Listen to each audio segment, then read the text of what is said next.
साथियों, किसानों के नाम पर गांव गांव घर घर जाकर कैसे उन्होंने वोट मांगे थे, ये आपको भी याद होगा। कहा था 10 दिन के भीतर पूरा कर्ज माफ कर देंगे, और फिर कहते थे छोटे बच्चों को जैसे मास्टर जी पढ़ाते ने, 1 2 3 हुआ था ना सर, 10। जिनको पौधा किसको कहते हैं, पेड़ किसको कहते हैं, इसका ज्ञान नहीं है। और खेती और किसानी के विशेषज्ञ बनकर यहां के लोगों से बड़े बड़े वायदे कर रहे थे। फिर याद करिए क्या कहा था, 10 दिन में पूरा कर्ज माफ नहीं किया तो मुख्यमंत्री को पूरी तरह से जरूर बदल दूंगा। क्या कर्ज माफ हुआ क्या? जरा पूरी ताकत से बताइए, किसानों का पूरा कर्ज माफ हुआ क्या? कर्ज माफ हुआ क्या? 5 बार बोलिए, कर्ज माफ हुआ क्या? कर्ज माफ हुआ क्या? किसानों का कर्ज माफ हुआ क्या? किसानों का कर्ज माफ हुआ क्या? किसानों का कर्ज माफ हुआ क्या? अगर कर्ज माफी नहीं हुआ तो मुख्यमंत्री तो जरूर बदल गया होगा। क्या बदला है क्या मुख्यमंत्री? बदला है क्या? उन्होंने जिसको बिठाया था वही है ना, जिसने वादा किया था वही है ना।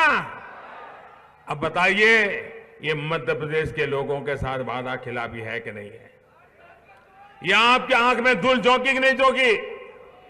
ये झूठ बोलने में माहिर है कि नहीं है? ये लोगों को मूर्ख बनाने का खेल खेलते हैं कि नहीं खेलते हैं? भाई और बहनों, इनको ना किसान की फिक्र है, न उन्हें जवान की, और न ही उनको देश के नौजवान की चिंता है। इन्हें सिर्फ धोखा देना आता है। धार को भी इन लोगों ने हमेशा धोखा ही दिया है। आप मुझे बताइए, इंदौर दाहोद रेल लाइन का भूमि पूजन 2008 में किया गया था कि नहीं? उसके बाद वो भूल गए कि नहीं भूल गए? वादा खिलाफी की कि नहीं की? आपके पीठ में छुरा भौंका कि नहीं भौंका? अब हमारी सरकार इस काम को पूरा कर रही है भाई। जब शिवराज जी की सरकार यहां थी तो विकास के बहुत से कार्य हुए थे। उनकी सरकार के जाने के बाद और कांग्रेस सरकार के आने के बाद अब मध्य प्रदेश की क्या स्थिति है, आप और यहां के लोग खुद महसूस कर रहे हैं। साथियों, हमारी सरकार ने आदिवासियों, जनजाति के हितों को भी हमेशा सर्वोपरि रखा है। वन धन योजना के माध्यम से ये सुनिश्चित किया जा रहा है कि जंगल से जो आप उपज लेते हैं उसकी बेहतर कीमत आपको मिल पाए। वन उपज में मूल्य वृद्धि करने के लिए वन धन केंद्र बनाए जा रहे हैं। इसी तरह वन उपज पर जो समर्थन मूल्य सरकार देती है उसमें बीते 4.5 वर्ष में 3 बार बढ़ोतरी की गई है। अभी दिसंबर में ही 23 उपजों का समर्थन मूल्य बढ़ाया गया है। इतना ही नहीं, इस दौरान सरकार द्वारा एमएसपी के दायरे में आने वाली फसलों में भी वृद्धि की गई है। साल 2014 से पहले जंगल से मिलने वाली 10 फसलों पर एमएसपी मिलता था। अब करीब करीब 50 फसलें इसके दायरे में है। हमारी सरकार ने ही बांस के कानून में भी बदलाव किया। अब आप अपने खेत में भी बांस उगा सकते हैं और उसको बेचकर अपनी आय बढ़ा सकते हैं। पहले ऐसा संभव नहीं था क्योंकि बांस को काटने में तमाम कानूनी अड़चनें थी। भाइयों और बहनों, धार की चित्रकला और यहां बनी बांस की कलाकृतियां तो देश और दुनिया में मशहूर है। बांस से बने सामानों की बहुत मांग है। यहां के स्थानीय उत्पादों को बड़ा बाजार मिले, इसके लिए तकनीक का भी इस्तेमाल बढ़ाया जा रहा है। ट्राइफेड यानी भारतीय जनजातीय सहकारी विपणन संघ का ऑनलाइन कारोबार में भी विस्तार किया गया है।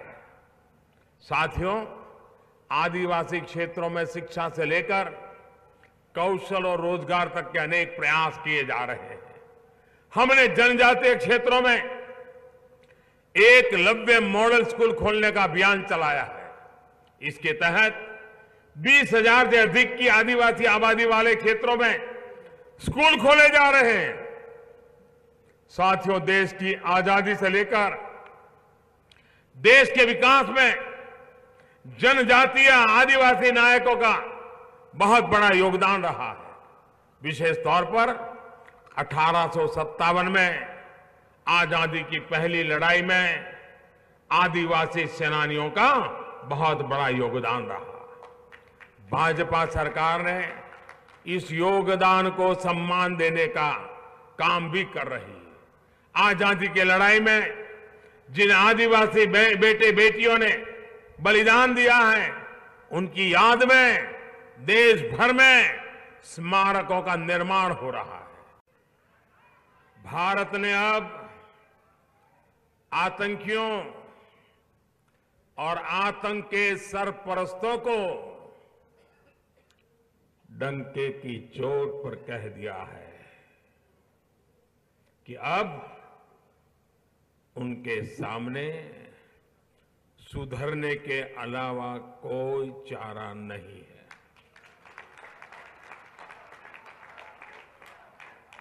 और अगर वो फिर भी नहीं सुधरेंगे तो फिर क्या किया जाएगा, क्या होगा, ये भी उन्हें बता दिया गया है। भाइयों और बहनों, आप मुझे बताइए, भाइयों बहनों, आप मुझे बताइए, आतंकियों को सजा देना जरूरी था या नहीं था? ऐसे नहीं, जवाब बड़े बड़े लोगों के कान तक पहुंचना चाहिए। आतंकियों को सजा देना जरूरी था या नहीं था? आतंक के आकाओं को दो टूक संदेश देना जरूरी था या नहीं था? हमारे वीर जवानों ने सही जगह वार किया कि नहीं किया? मैं आप धारवासियों से पूछ रहा हूं, मेरे जनजातीय समुदाय के भाइयों बहनों को पूछता हूं, जंगलों में जिंदगी गुजारने वाले मेरे भाइयों से पूछना चाहता हूं, आप मुझे ईमानदारी से बताना, क्या आपको हमारी सेना की जो पराक्रम है, हमारी सेना का जो पराक्रम है, उस पराक्रम पर आपको गर्व है? गर्व है? गर्व है? साथियों, आपको लगता है कि हमारे वीर जवानों ने सही किया? पूरे देश को लगता है कि हमने सही किया? अरे सारी दुनिया ने कह दिया था कि हां, हिंदुस्तान के लिए यही मार्ग था। लेकिन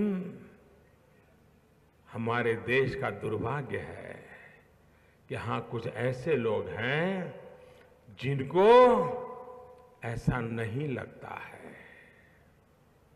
भाइयों और बहनों, जिस पार्टी ने सबसे लंबे समय तक देश पर शासन किया, जिस पार्टी के नेताओं ने हमारी पराक्रमी सेना के हाथ बांध करके रखे, उसके नेता अब हमारे वीर जवानों के सामर्थ्य पर सवाल उठा रहे हैं। और इसमें भी मध्य प्रदेश के एक नेता जरा और आगे नजर आते हैं। साथियों, आज सुबह ही इन महाशय ने पुलवामा में हुए आतंकी हमले को दुर्घटना करार दिया है, यानी एक्सीडेंट है ऐसा कहा है, यानी एक हादसा जो बस हो गया। देशवासी समझ लें, ये ऐसे ही नहीं बोले हैं, ये इनकी मानसिकता है, ये इनकी रगों में पड़ा हुआ है। आतंकियों को बचाने के लिए, उनका पक्ष लेने के लिए अब ये उनके द्वारा किए गए हमले को सिर्फ एक हादसा बता रहे हैं। आप मुझे बताइए, क्या पुलवामा में जो हुआ वो हादसा था क्या? एक्सीडेंट था क्या? क्या ये आतंकी हमले की राक्षसी कृत्य की गंभीरता को कम करने की कोशिश है कि नहीं है? साथियों, नामदार परिवार के ये वही खास सिपा सालार हैं जिन्हें आतंक को बढ़ावा देने वाले अब शांति दूत नजर आने लगे हैं। ये वही महोदय हैं जिनको दुनिया का सबसे बड़ा आतंकी ओसामा बिन लादेन शांति दूत लगता था। यही वो महाशय हैं जिन्होंने मुंबई के दर्दनाक आतंकी हमले में भी पाकिस्तान को क्लीन चिट दे दी थी और जांच की दिशा को ही भटकाने का प्रयास किया था।